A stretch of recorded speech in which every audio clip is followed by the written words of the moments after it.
ಒಮ್ಮೆ ಕೃಷ್ಣದೇವರಾಯ ತನ್ನ ಆಸ್ಥಾನದಲ್ಲಿರುವ ಸದಸ್ಯರಿಗೆಲ್ಲ ಸಣ್ಣ ಬೆಕ್ಕಿನ ಮರಿಗಳನ್ನು ಕೊಟ್ಟು ಅವನ್ನು ಸಾಕಲು ಅನುಕೂಲವಾಗುವಂತೆ ಒಂದೊಂದು ಹಸುವನ್ನೂ ಕೊಟ್ಟ. ಮಹಾಪ್ರಭು, ನನಗೂ ಒಂದು ಬೆಕ್ಕಿನ ಮರಿ ಕೊಡಿ ಎಂದ ತೆನಾಲಿ ರಾಮಕೃಷ್ಣ. ಅರಸ ಅವನಿಗೂ ಒಂದು ಮರಿ ಮತ್ತು ಹಸುವನ್ನು ಕೊಟ್ಟು, ನಿಮ್ಮಲ್ಲಿ ಬೆಕ್ಕನ್ನು ಯಾರು ಚೆನ್ನಾಗಿ ಬೆಳೆಸುತ್ತೀರೋ ಅವರಿಗೆ ಬಹುಮಾನ ನೀಡುತ್ತೇನೆ ಎಂದ.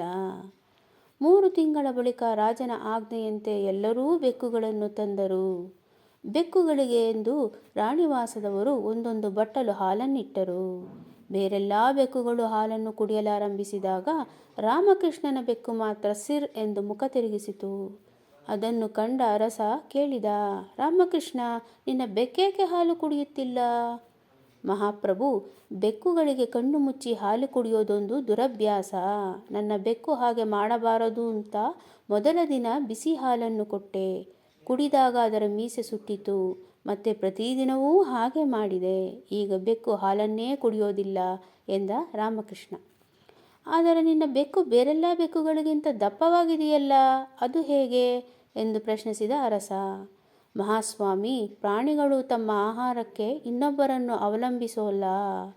ಹಾಲಿಲ್ಲದಿದ್ದರೇನಂತೆ, ನನ್ನ ಬೆಕ್ಕು ಪ್ರತಿದಿನವೂ ಬೇಕಾದಷ್ಟು ಇಲಿ ಮತ್ತು ಪಾರಿವಾಳಗಳನ್ನು ತಿನ್ನುತ್ತಿತ್ತು. ಅದಕ್ಕೆ ಅದು ದಪ್ಪವಾಗಿದೆ ಎಂದು ಹೇಳಿದ ರಾಮಕೃಷ್ಣ. ರಾಜ ಸುಪ್ರೀತನಾಗಿ, ಈ ಬೆಕ್ಕು ನಮ್ಮಲ್ಲೇ ಇರಲಿ ಎಂದ. ಬೆಕ್ಕಿನ ಹಿಂದೆ ಬಂದ ಹಸು ಎಂದು ಕೇಳಿದ ರಾಮಕೃಷ್ಣ. ಅದು ಗೋದಾನ, ಹಸು ನಿನಗೇ ಇರಲಿ ಎಂದು ನಕ್ಕು ನುಡಿದ ಅರಸ.